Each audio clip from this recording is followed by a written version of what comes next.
Magua Valley High School, and I'm here to talk to you today about one word. One single word that started out as a medical term and ended up as a word that causes hurt, shame, sadness, anger, loneliness, and embarrassment. One word inflicts all these emotions inside of people. Before I share that word with you, I would like to share some things about myself. 1 in 68 kids are diagnosed with autism. And it affects 1 in 42 boys. I am one of those 42 boys. Autism is a neurological disorder that affects every person diagnosed with it differently.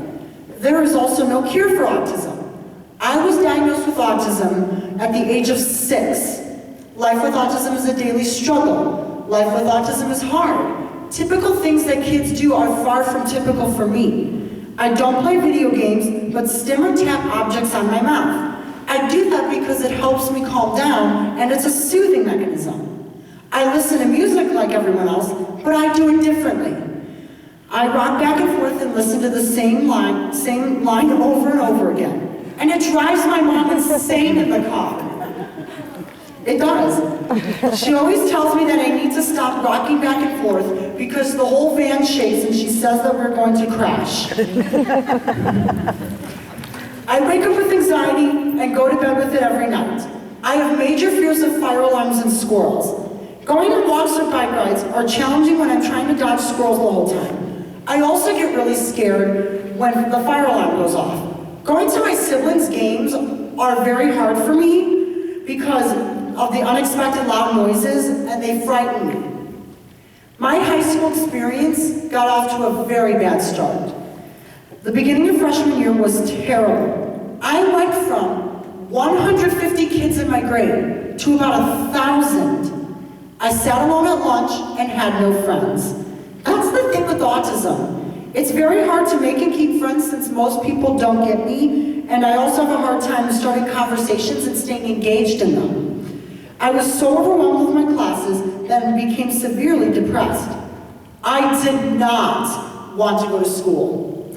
My parents had to talk to my teachers, and then something absolutely amazing happened. I got involved in Special Olympics and Best Buddies.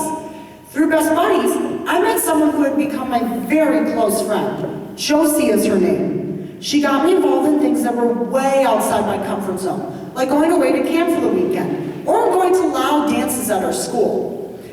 She was always there cheering me on during my basketball games and swim meets.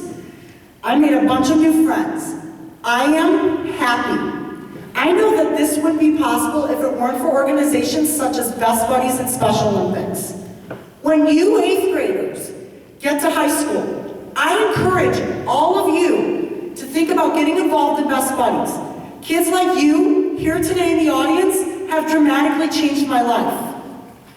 Now that you know about me, I'll get back to the word. A word that does damage to the person it is directed at. A word, the word that makes the person on the receiving end feel less than what they are. Whether we send in a jokingly way or to intentionally hurt someone, trust me, it chips away at someone's confidence. A word that I am definitely not comfortable saying, and one I totally hate to hear. A word that has so many negative things attached to it that labels me because I have special needs. Labels like stupid, slow, dumb, idiot, or loser. That word is retard. Let me tell you, I am not either stupid or slow. I have a unique gift called calendar memory. I can tell you the day of the week of any date on the calendar going back into the 1970s. One of my other gifts is that I have super memory. I can tell you what I was doing in all of the details on any given date of my life, starting from when I was 3.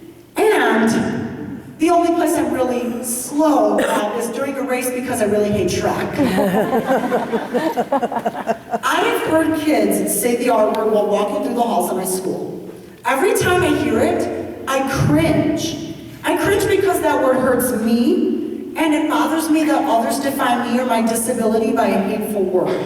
The R word hurts because it's offensive to to every single person that has a disability or struggles with things that come easy for others. I know some of you guys don't think it's a big deal to use the R word because most of the time that you use it, you aren't talking to a person that has special needs.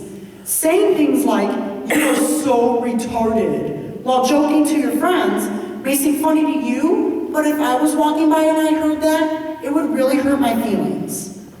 On March 1st, 2017, it was Spread the Word to End the Word Day.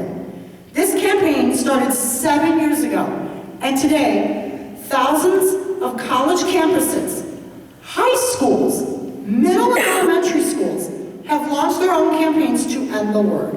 My hope is that you will join me in taking the pledge to stop using the R word. Help show some respect for your words and your actions.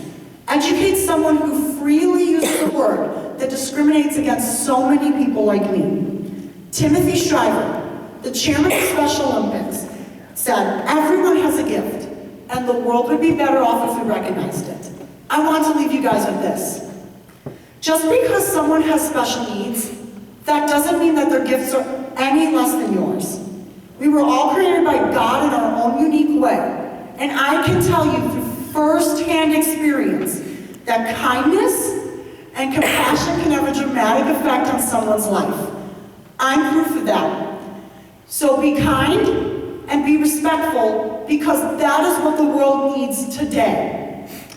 Thanks so much for having me today, and thanks for getting me out of school for the morning. Go St Joan of Arc.